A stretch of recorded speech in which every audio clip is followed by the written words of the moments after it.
Hello everyone, this is Meera Dhankhar and welcome back to my YouTube channel #commerce vibes। तो class 12th accountancy chapter कर रहे हैं बेटा 8 और chapter है अपना accounting for companies issue of debenture. इस वीडियो में करेंगे हम इसकी theory class issue of debenture. तो थोड़ा सा बच्चे कंफ्यूज हो जाते हैं क्योंकि देखो हम जब 11th में पढ़ते थे तब भी हमने नई नई चीज़ें सीखी थी। 12th में तो हमने बहुत सारी चीज़ें, हमने तो बैलेंस शीट भी 2 तरीके की अब सीख ली है 12th में आके। तो अब आ गया है डिबेंचर। पिछले चैप्टर में तो हमने सीखा कि शेयर्स कैसे इशू किए जाते हैं, क्या प्रोसेस होती है उसकी, शेयर के थ्रू पैसे कंपनी कैसे मंगवाती है। तो अब हम सीखेंगे डिबेंचर। ज़्यादा कुछ डिफरेंस नहीं है, सिंपली आप समझ के चलो। देखो डिबेंचर होता क्या है। नॉर्मली कंपनी का क्या है, पैसे की ज़रूरत थी। जैसे शेयर्स थे, हमने शेयर इशू किए थे। कोई भी कंपनी है, उस कंपनी को अगर मनी की नीड है, पैसे की ज़रूरत है, अगर उसे मनी की नीड है तो वो शेयर इशू करेगी, लोगों को कहेगी कि आओ भाई मेरे यहाँ मेरी कंपनी में पैसा इन्वेस्ट करो। और शेयर्स इशू के मतलब शेयर्स अपनी ही कंपनी के छोटे टुकड़े कर देना, और उन टुकड़ों को बोलते हैं शेयर्स। एक जो टुकड़ा होगा वो स्मॉलेस्ट यूनिट होगी, वो शेयर्स होगी। भाई वो शेयर्स खरीदो और मालिक बन जाओ, भाई मेरी कंपनी के मालिक बन जाओ। ठीक है, अब मालिक बन गए, ये थी शेयर की प्रोसेस। अब देखो कंपनी को ज़रूरी थोड़ी ना है कि जितना पैसा शेयर होल्डर से मिल रहा है क्या वही इनफ है। नहीं भी, ऐसा तो नहीं हो सकता, क्योंकि कंपनी का तो रोज़ का इतना ज़्यादा एक्सपेंस, उसको तो पैसे की और की ज़रूरत है। फिर कंपनी क्या करती है, जितनी ऑथराइज्ड कैपिटल के अकॉर्डिंग, जितनी भी रजिस्टर्ड कैपिटल है उसके अकॉर्डिंग शेयर इशू कर देती है। लेकिन जब उसे ज़्यादा की ज़रूरत हो, ज़्यादा मनी की ज़रूरत हो, ज़्यादा पैसे की ज़रूरत हो, तो कंपनी किसकी तरफ भागेगी? भाई लोन लेने के चक्कर में जाएगी, लोन लेना पसंद करेगी। लोन के लिए वो किसी बैंक के पास जाएगी, लोन लेने के लिए, या फिर और किसी से ले सकती है लोन। भैया अपने किसी रिलेटिव से लोन ले सकती है। तो लोन के लिए भी उसको क्या करना पड़ता है, कुछ भाई डॉक्यूमेंट वगैरह रेडी करके देने पड़ते हैं, कोई फिक्स्ड इंटरेस्ट देना पड़ेगा कि हाँ भाई इतना इंटरेस्ट है। ठीक है, अब कई बार ऐसा हो कि बैंक में भी इतना पैसा ना हो जितनी हमें लोन की ज़रूरत हो। ठीक है भाई, बैंक ने भी हमें मना कर दिया, बोला कि पैसा नहीं है, तो हम क्या करेंगे? देखो पैसे की ज़रूरत है, क्योंकि बिजनेस रनिंग प्रोसेस के लिए पैसे की ज़रूरत तो होती है। फिर हम क्या करेंगे, बैंक के ऑप्शन को रखेंगे साइड में, और हम इसी लोन को किससे मंगवाएंगे? पब्लिक से मंगवाएंगे। किससे मंगवाएंगे? पब्लिक से। जिस पब्लिक से शेयर्स के थ्रू पैसा लिया था हमने, अपनी कंपनी का मालिक बना दिया उनको, और शेयर्स का पैसा लिया था, उसी कंपनी से अब लोन का पैसा ले लेंगे। और ये जो लोन का पैसा, ये मानते हुए कि मैं आपका पैसा ले रहा हूँ और इन फ्यूचर मैं आपका पैसा विद इंटरेस्ट दूंगा। ठीक है, मनी विद इंटरेस्ट एक फिक्स्ड अमाउंट होता है। डिवेंचर एक सर्टिफिकेट की तरह होता है, एक सर्टिफिकेट जिसमें जो कंपनी होती है वो ये एक्नॉलेज कर रही होती है, एक्नॉलेजमेंट होती है, वो ये मानती है कि हाँ भाई आप मुझे लोन दे। ठीक है, ये लोन की ही प्रोसेस है और कुछ नहीं है। आप मुझे लोन दे, मैं आपको एक जो फिक्स अमाउंट होता है, हर 6 महीने में जितना इंटरेस्ट देना होगा वो इंटरेस्ट दूंगा, और साथ के साथ जब भी आपका टाइम आएगा, जब आपको रिडीम करना होगा 10 साल या इससे कम भी हो सकता है, इस टाइम में क्या करेंगे, मैं आपको अच्छे से आपकी पेमेंट कर भी दूंगा। ठीक है, इस चीज़ के लिए एक सर्टिफिकेट होता है, जो लोन का सर्टिफिकेट होता है, वही क्या होता है अपना डिबेंचर। मतलब लोन, जैसे बैंक से लोन लेते हैं वैसे ही कंपनी से लोन ले लिया। भाई आओ मेरे डिबेंचर्स खरीदो, मैं डिबेंचर इशू कर रहा हूँ, मेरी कंपनी में आप पैसा लगाओ। उन्होंने पैसा लगाया एज ए डिबेंचर, हमारे पास पैसा आ गया, कंपनी के पास पैसा आ गया, बदले में कंपनी एक अच्छा खासा इंटरेस्ट देगी, और इस इंटरेस्ट को ही क्या मतलब जो डिबेंचर है, डिबेंचर के आगे लगा के दिखाया जाएगा। मतलब जैसे 6% डिबेंचर, 7% डिबेंचर, 12% डिबेंचर, इस तरीके से दिखाया जाता है। चलो देखो आगे और क्या होगा, हम इसका थोड़ा सा यहाँ से पढ़ते हैं। In addition to raising of capital by issue of shares, a company requiring funds on long term basis। भाई अब जैसे हमने जब पैसा लिया था तो शेयर्स के थ्रू मंगवाया, लेकिन हमें और भी लॉन्ग टर्म के मतलब लंबे टाइम के लिए पैसा यूज़ करना है, तो हम उसके लिए एक अलग टर्म और है जो हम यूज़ करने वाले हैं। हम जिसमें उधार पैसा लेते हैं, उसी को क्या कहेंगे? डिबेंचर कहेंगे। वो इशू डिबेंचर करके भी हम ले सकते हैं। मतलब अब डिवेंचर क्या है? डिवेंचर एक सर्टिफिकेट ही है। A debenture issued by company usually in the form of certificate, एक सिर्फ सर्टिफिकेट की तरह ही है जो अंडर सील होता है किसी भी कंपनी के, ठीक है, कोई भी किसी कंपनी के अंडर सील होगा, ठीक है। ये सिर्फ एक रिटन एक्नॉलेजमेंट है। रिटन एक्नॉलेजमेंट मतलब एक लिखित में दी हुई ऐसी चीज़ है जो कंपनी कहती है कि हाँ भाई मैं आपसे ले रहा हूँ लोन, बदले में आप मेरे मतलब जो है क्रेडिटर बन गए हैं, इन फ्यूचर मुझे आपको प्रिंसिपल अमाउंट भी देना है प्लस में इंटरेस्ट भी देना है, ठीक है। और वही क्या है, हमारी एक डेट है, डिवेंचर है जो हमारे, वो एक डेट है हमारे लिए वो कि जो क्रेडिटर है वो इंक्रीज होने वाले हैं। क्रेडिटर कौन होते हैं? जिनको इन फ्यूचर हमें पेमेंट करनी होती है, ठीक है। ये आगे आगे बस यही एक सर्टिफिकेट है जिसमें उसको प्रॉमिस भी किया जाता है कि रीपेमेंट भी होगी आपको प्रिंसिपल सम के साथ। प्रिंसिपल मतलब जितने सम का डिवेंचर है, साथ के साथ एक जो भी टाइम पीरियड दिया होगा उस टाइम पीरियड पे एक फिक्स्ड इंटरेस्ट भी आपको मिलेगा, ठीक है। ये सेक्शन है। ओके, आगे देखो। अच्छा, ये क्या कह रहा है? According to section 230 of the company act 2030, debentures include debenture stocks, bonds और any other security of company. भाई कोई भी सिक्योरिटी हो सकती है, बॉन्ड्स हो सकती हैं, whether constituting a change on the asset of a company और नोट, ठीक है। ये वही चीज़ है, वही कंपनी जिस तरीके से पैसा पब्लिक से मंगवाएगी। अब डिवेंचर इशू किया जाएगा, वो क्या होगा? एक सर्टिफिकेट की तरह होगा जिसमें कंपनी मानती है कि भाई मैं इन फ्यूचर ऐसे ऐसे आपको, तो issue under seal of company contain for the repayment of principal. ये हमने कर लिया डिस्कशन। यहाँ पर एक अच्छी बात है, जो मैच्योरिटी डेट होती है किसी भी डिबेंचर की वो 10 साल से ज़्यादा नहीं होना चाहिए एज़ पर कंपनी एक्ट 2013। लेकिन अगर कोई कंपनी इंफ्रास्ट्रक्चर प्रोजेक्ट में इंगेज है, अगर किसी की कंपनी का इंफ्रास्ट्रक्चर का बिजनेस है, तो वो 10 से 30 साल तक हो सकता है, लेकिन 30 से ज़्यादा नहीं, ठीक है। 10 से 30 साल हो सकता है लेकिन 30 से ज़्यादा नहीं, ठीक है। ये देखो आगे है, usually the debentures are issued with a specified rate, जैसे ये मैंने आपको बता दिया है, ठीक है। और इसी रेट को कहते हैं हम कूपन रेट। कौन सा रेट? जिसने एक फिक्स्ड इंटरेस्ट होता है कि हर 6 महीने में हमें ये प्रिंसिपल अमाउंट के साथ, जितना भी प्रिंसिपल है उसके साथ हमें इतना अमाउंट देना है, ठीक है। वो होता है कूपन रेट। और ये डिबेंचर होल्डर इसको रिसीव करते हैं, ठीक है। जो भी सर्टिफिकेट में मेंशन होता है, भाई सर्टिफिकेट में वो सारी चीज़ें मेंशन होगी, कितने दिन में आपको कितना इंटरेस्ट मिलना चाहिए, ठीक है।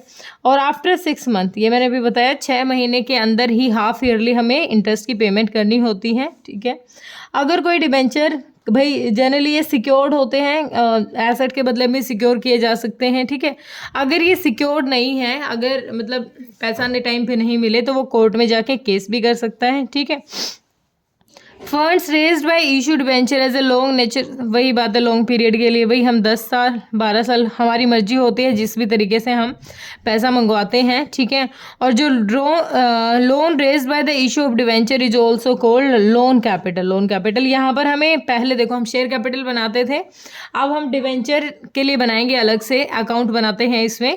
जैसे वहाँ पर शेयर कैपिटल का था ना, अब हम डिबेंचर यूज़ करेंगे, डिबेंचर अपनी लॉन्ग टर्म लायबिलिटी में, ठीक है। बॉन्ड क्या है? ये एक जैसे से ही होते हैं, डिबेंचर जैसा ही होता है, ठीक है। आज के टाइम जो गवर्नमेंट है, गवर्नमेंट ने इसका नाम क्या दे रखा? बॉन्ड ही दे रखा है। जो गवर्नमेंट है या फिर सेमी गवर्नमेंट, नॉन गवर्नमेंट जो भी ऑर्गेनाइजेशन है, उन्होंने इसका नाम जस्ट बदल के बॉन्ड रख दिया है। ये डिबेंचर की फॉर्म, मतलब है ये वही पैसे की प्रोसेस जो कंपनी, कोई भी कंपनी को ज़रूरत पड़ती है और एक फिक्स्ड रेट इंटरेस्ट का वो उनको देते हैं, ठीक है। उसके बाद कहता है deep discount bond zero coupon, ये वही है भाई डीप डिस्काउंट, मतलब किसी को वही इशू किया हो, ज़्यादा डिस्काउंट दे के इशू किया हो। मतलब पहले हमारे पास ऑप्शन था, जब शेयर्स के थ्रू कंपनी पैसा मंगवाती थी तो वो सिर्फ पार और प्रीमियम पे पैसा मंगवाती थी, लेकिन यहाँ कंपनी प्रीमियम के साथ साथ डिस्काउंट पे भी इशू कर सकती है।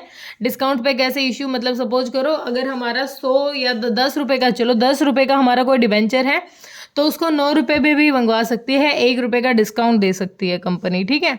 तो ये शेयर्स में ऐसा कुछ नहीं होता था, लेकिन डिबेंचर में ऐसा हो सकता है। और प्रीमियम पे भी मंगवा सकती है, भाई अच्छी खासी कंपनी है और जितना चाहे उतना प्रीमियम पे भी मंगवा सकती है, इशू कर सकती है, ठीक है। अब देखो टाइप्स ऑफ डिबेंचर में, सिक्योर्ड और मोटरेज डिबेंचर, मतलब ऐसे डिबेंचर्स जब कंपनी उनको रिपेमेंट का टाइम आए और हो सकता है कि कंपनी पैसा ना दे भाई डील के अकॉर्डिंग, तो वो क्या करेंगे, वो अपनी किसी भी एसेट को सेट कर देंगे कि भाई इन केस आगे हुआ कि आपकी पेमेंट हम नहीं कर पाए तो आप हमारी एसेट ले लीजिए, तो वो सिक्योर्ड हो गए।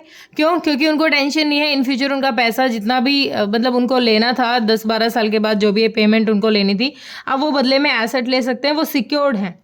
फिर है अनसिक्योर्ड, भाई जिनके पास कोई सिक्योरिटी नहीं होती, ठीक है, वो क्रेडिटर तो हैं लेकिन जब पैसे की ज़रूरत होगी, मतलब पैसा उनको रिपे किया जाएगा, उस टाइम अगर कोई इस तरीके की प्रॉब्लम आती है तो वो वहाँ पर अनसिक्योरिटी फील करेंगे।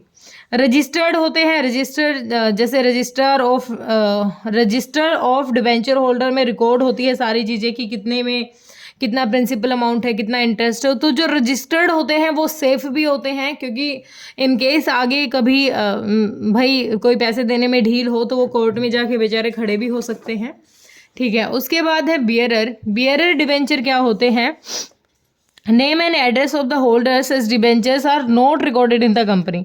देखो रजिस्टर्ड वालों की तो सारी चीज़ें रिकॉर्डेड होती हैं भाई, वो इजीली सारी चीज़ें उनके इंटरेस्ट वगैरह सारी चीज़ें टाइम पे मिलती हैं। अब किसी चीज़ को कंपनी ने रिकॉर्ड ही नहीं कर रखा होता तो वो थोड़ा हर चीज़ों में मतलब ढीला ढाला सा हो जाएगा, थोड़ा सा कम, मतलब टाइम टू टाइम उनको हो सकता है इंटरेस्ट ना मिले, कोई भी सिचुएशन हो सकती है और वो कोर्ट में अच्छे से केस कर भी नहीं पाएगा। क्यों? क्योंकि उसका कहीं रिकॉर्ड ही नहीं होगा। तो ये बियरर डिबेंचर होते हैं। रिडीमेबल डिबेंचर होते हैं जब जिनका भाई जो भी टाइम पीरियड होता है, जितना भी स्पेसिफिक टाइम दिया हो इंस्टॉलेशन वगैरह का लाइफ में, उनको ईजिली उस सम के साथ रिपेमेंट कर दिया जाए, मतलब उनका पैसा उनको वापस दे दिया जाए, ठीक है। जो जितने भी डिबेंचर होल्डर रहते हैं ना, जितने, वो सारे रिडीम टाइप के ही होते हैं, मतलब जैसे 7-8 साल का जितने टाइम के लिए वो पैसा लिया है कंपनी ने, उतने टाइम पीरियड के बाद कंपनी उस पैसे को दे भी देती है, ठीक है। मोस्टली इसी टाइप के होते हैं, ये लिखा हुआ है दिस टाइप। इरिडीमेबल और परपेचुअल डिबेंचर। इरिडीम जिनको भाई पूरे कंपनी का लाइफ टाइम होगा ना तब तक उनको पैसा नहीं दिया जाएगा, जब कंपनी वाइंड अप होगी ना तब पैसा दिया जाएगा, वो होते हैं इरिडीम। मतलब अगर कंपनी ने 10 साल के लिए डिबेंचर इशू किए हैं तो अगर 10 साल तक कंपनी पैसा उनको वापस दे देती है, रिपे कर देती है, तो वो रिडीम थे। लेकिन इरिडेमेबल कौन से होते हैं, जब कंपनी पूरे लाइफ टाइम तक, जब तक वो शट डाउन नहीं होती, उस पैसे को यूज़ करती रहती है, जब शट डाउन होगी तब उनको पेमेंट करती है, वो होते हैं इरिडेमेबल। उसके बाद है कन्वर्टेबल। कन्वर्टेबल कौन से होते हैं भाई, जिनको इजीली कन्वर्ट किया जा सकता है शेयर्स में। शेयर्स में मतलब जो भाई पैसा तो उन्होंने लगा ही रखा है, पैसा तो पब्लिक से ही लगा हुआ है ना, तो वो डायरेक्ट क्या कहेंगे, भाई हमें ना मालिक बना लो, अब है ना हमारा ये पेमेंट है ना, आप हमें शेयर्स में कन्वर्ट कर दो, हमें इक्विटी शेयर होल्डर में आप कन्वर्ट कर दो। तो जब जो अमाउंट है, जो भी अमाउंट था हमारा डिबेंचर होल्डर उसको शेयर होल्डर में कन्वर्ट कर लेते हैं, तो वो होते हैं कन्वर्टेबल, ठीक है। आगे देखो, शेयर एंड डिबेंचर के बीच में डिफरेंस है, ये बहुत अच्छा है, जिसको अब तक डाउट आ रहा था। शेयर्स क्या है, शेयर एक कैपिटल का ही पार्ट होता है जहाँ पर शेयर होल्डर के थ्रू पैसा आता है और वो कंपनी के ओनर माने जाते हैं, ठीक है। और डिबेंचर भी एक लोन की प्रोसेस है जहाँ पर उनको ओनर नहीं माना जाता, वो कंपनी के लिए क्रेडिटर्स हैं, इन फ्यूचर उनकी पेमेंट करनी है सबसे पहले, ठीक है। अब जो शेयर होल्डर होते हैं उनको कंपनी डिविडेंड देती है और जो डिबेंचर होल्डर होते हैं उनको कंपनी इंटरेस्ट देती है, ठीक है। डिविडेंड उनको कम मिलेगा जब उनको प्रॉफिट होगा, और कोई ऐसा कुछ नहीं है कि भाई प्रॉफिट ना हो तब ना दिया जाए, वो डिपेंड करता है हमारे कम्युलेटिव जो प्रेफरेंस शेयर होल्डर होते हैं उनके लिए। लेकिन उनका जो डिविडेंड है वो फ्लक्चुएट हो सकता है ईयर टू ईयर, क्योंकि जितना प्रॉफिट होगा उसी के अकॉर्डिंग उनको डिविडेंड की प्रोसेस की जाएगी। लेकिन इनका रेट ऑफ इंटरेस्ट बिल्कुल फिक्स होता है, जितना इनको कंपनी को इंटरेस्ट हो, चाहे प्रॉफिट हो या लॉस हो, इस बात से कोई फर्क नहीं पड़ता, जितना सर्टिफिकेट में मेंशन है इतना इनको फिक्स्ड इंटरेस्ट हर 6 महीने में इनके अकाउंट में जाना चाहिए, ठीक है। अब आगे क्या है, it is at option of the company to return the amount of, देखो शेयर्स है, शेयर्स का पैसा कंपनी वापस देके अपने दोबारा वापस से शेयर्स खरीद सकती है, बाय बैक कर सकती है। लेकिन यहाँ पर ऐसा कुछ नहीं है, जब तक वो टाइम पीरियड नहीं होगा, जब तक वो सारे टर्म कंडीशन को कंपनी को फॉलो करना पड़ता है, ठीक है। इतना जल्दी उनको पेमेंट रिपे करके भगा नहीं सकते, ठीक है। उसके बाद है वाइंड अप के टाइम पर पहले जो पेमेंट होती है, देखो जो शेयर्स हैं उनको पेमेंट मिलेगी after the payment of debenture. पहले डिवेंचर्स का पैसा दिया जाएगा, बाद में शेयर्स का पैसा दिया जाएगा। यही बात इसमें है, यही इसमें है। Before the payment of share capital, पहले शेयर कैपिटल से पहले किसका पैसा दिया जाएगा? डिवेंचर्स को, क्योंकि पहले हम अपनी सारी लायबिलिटी पे ऑफ करते हैं, बाद में हम अपने जो शेयर होल्डर हैं उनका पैसा देते हैं। ये अनसिक्योर्ड है, इसके लिए ज़्यादा रिस्क होता है, लेकिन इनके लिए कोई ना के बराबर ही रिस्क, मतलब रिस्क तो लगा के चलो, रिस्क नहीं होता। डिबेंचर का पैसा मोस्टली मिल ही जाता है उनको, लेकिन शेयर्स में पैसा हमारा क्या होता है? रिस्की होता है जो पैसा लगा होता है, ठीक है। Under section 53 of the company act 2013 shares can not be issued, ये सबसे अच्छा पॉइंट है, एट डिस्काउंट। सिर्फ इक्विटी शेयर जो होते हैं, स्वेट इक्विटी शेयर, हमारे स्वेट जो मैंने बताया था ना, जिन्होंने खून पसीना अपने कंपनी में लगा रखा है, सिर्फ उनको ही डिस्काउंट में हम शेयर इशू कर सकते हैं। लेकिन यहाँ पर कोई इस तरीके की रिस्ट्रिक्शन नहीं है, no restriction on the issue of debenture at discount. भाई एट पार, एट प्रीमियम और एट डिस्काउंट, तीनों तरीके से कंपनी क्या कर सकती है? डिवेंचर इशू कर सकती है, ठीक है। उसके बाद इनके पास वोटिंग राइट होता है, शेयर होल्डर के पास पार्टिसिपेटिंग राइट होता है, जितना भी प्रॉफिट होता है उसमें पार्टिसिपेट वो कर सकते हैं। लेकिन इनके पास कोई वोटिंग राइट कुछ नहीं होता इनके पास डिबेंचर्स के बाद, नाइदर वोटिंग राइट और जो भी पार्टिसिपेटिंग, मतलब प्रॉफिट में कोई अपना हिस्सा नहीं, बस ये इनको इंटरेस्ट होता है, इससे ज़्यादा इनको कुछ नहीं मिलता, ठीक है। उसके बाद प्रोसेस क्या होती है? प्रोसेस वही होगी, सेम प्रोसेस होगी जो अब तक हमने पढ़ी थी। कौन से में? हम जो शेयर इशू करते थे, ठीक है। सिंपली जब हमने कंपनी में ऑफर किया कि भाई हम ना क्या कर रहे हैं, शेयर इशू कर रहे हैं, हमने पब्लिक में अप्लाई कर लिए, वही स्मॉलेस्ट यूनिट, सबसे छोटी यूनिट हम जो पैसे की मंगवाएंगे पब्लिक से, उसको डिबेंचर कह देंगे, और उसके लिए एक सेपरेट अकाउंट खोलेंगे। पहले हम शेयर कैपिटल का खोलते थे, अब हम डिबेंचर का अलग से अकाउंट खोलेंगे, और जितना भी रेट ऑफ इंटरेस्ट उनको मिलने वाला है वो उसके आगे मेंशन करेंगे। 12% डिबेंचर, 13%, 10%, जो भी जितना भी डिबेंचर होगा इसमें वो, ठीक है। इसी में वही 4 तरीके से पैसा मंगवाया जाएगा, application, allotment, first call, final call. इसी तरीके से सेम, जरूर नहीं कंपनी एक बार में ही सारा पैसा पब्लिक से मंगवाए, तो सेम वही 8 एंट्री होने वाली है हमारी। On the receipt of application, जब एप्लीकेशन पे पैसा आएगा तो जो भी रजिस्टर्ड बैंक है वहाँ पर, उस बैंक में हमारा किसका पैसा आ जाएगा? डिबेंचर एप्लीकेशन का पैसा आ जाएगा। उस एप्लीकेशन को पैसे को हम एडजस्ट करेंगे, पहले शेयर कैपिटल में करते थे, अब डिबेंचर में हम उसको ट्रांसफर कर देंगे, डिबेंचर अकाउंट जो हम अलग से खोल रहे हैं।